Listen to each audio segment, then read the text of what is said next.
Peter Carter had a problem. One that smelled like burnt plasma, spoiled cargo, and bad luck, a combination humans tend to call Tuesday. He'd just been shorted over 13,000 credits for his hydrospice shipment, and right when he started arguing, his ship's hyperdrive began sparking violently. Then, the docking bay lights went out. From the comm, I sighed and told him, "Congratulations, son.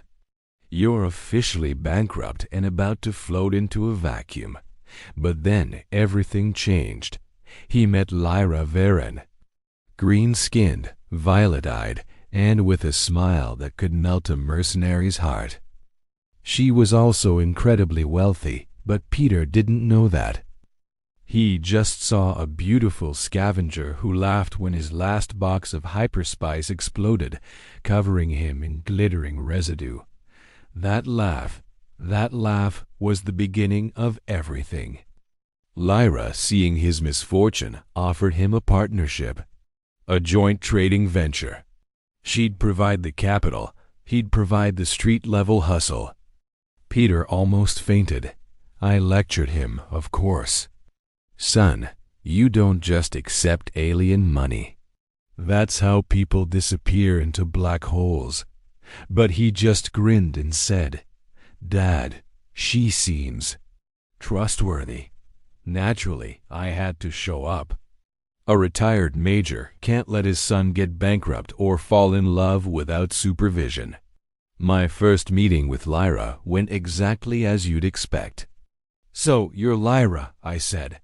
She replied, "And you must be Carl Carter, the father I was warned about." Peter choked on his drink. I just smiled. "Warned. That's polite. Usually, they just try to shoot me." She laughed. She was smart, dangerous, and probably the right kind of trouble for my son. And trouble found us fast. A rival trading syndicate hijacked our ship in hyperspace. Peter panicked. I suited up. But Lyra, cool as a comet's shadow, started operating the energy shields like a pro. We fought them off. I shot some lasers, Peter yelled, and Lyra calculated every incoming projectile. When it was over, he collapsed in relief and looked at me, then at her. "Dad, I think I'm falling in love," I groaned. "Of course you are, and you're lucky she's rich. Otherwise, this would be entirely your fault." Peter's attempts at romance in space were clumsy. He once released a crate of fluorescent plants into the cargo bay, trying to be romantic. They floated everywhere. He even tried writing a poem in alien symbols that looked more like a grocery list. But Lyra just laughed, finding his awkwardness endearing. Meanwhile, her business sense was terrifyingly good. She turned our small venture into a profit machine. Peter came to me one night glowing. "Dad, we made 200,000 credits in 1 week." I spit out my drink. "You mean you're making real money?" I had to grin. "Congratulations. But remember, money attracts trouble." And it did. Rival syndicates escalated their attacks. Pirates tried to board us mid-hyperspace. Peter screamed about life insurance while I pulled out my old blaster. But Lyra just rolled her eyes. "I've got this, Major." She wasn't just smart. She was a warrior. After we fought them off, Peter hugged her and I muttered, "He's supposed to fight for you, not faint in the corner." Lyra just smiled. "He'll grow into it." It finally hit Peter like a freight shuttle. He was completely in love. He stumbled through a confession, and she whispered, "I was hoping you'd say that." At that moment, I could practically hear the pitter-patter of future grandkids. Soon enough, a crisis hit.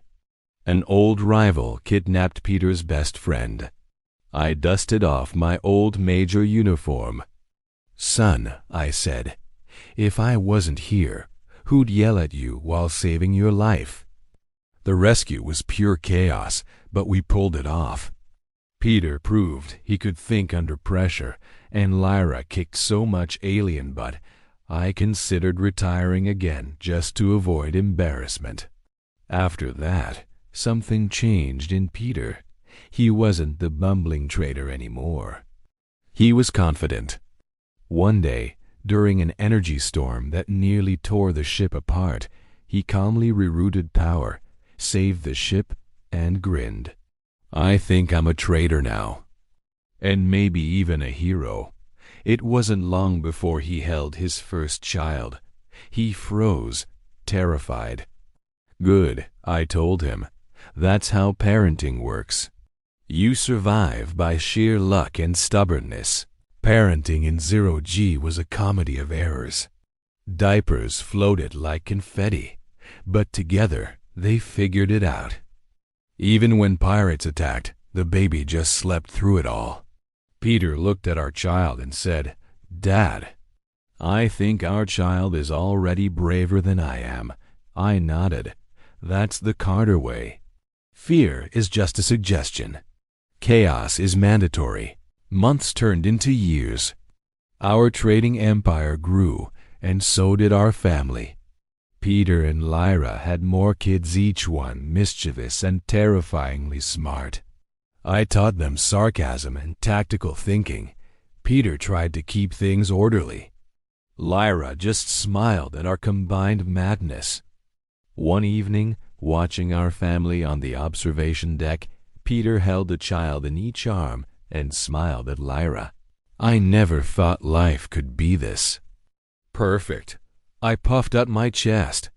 And this, children, is how grandfathers shine, by watching their family survive, thrive, and laugh while dodging asteroids.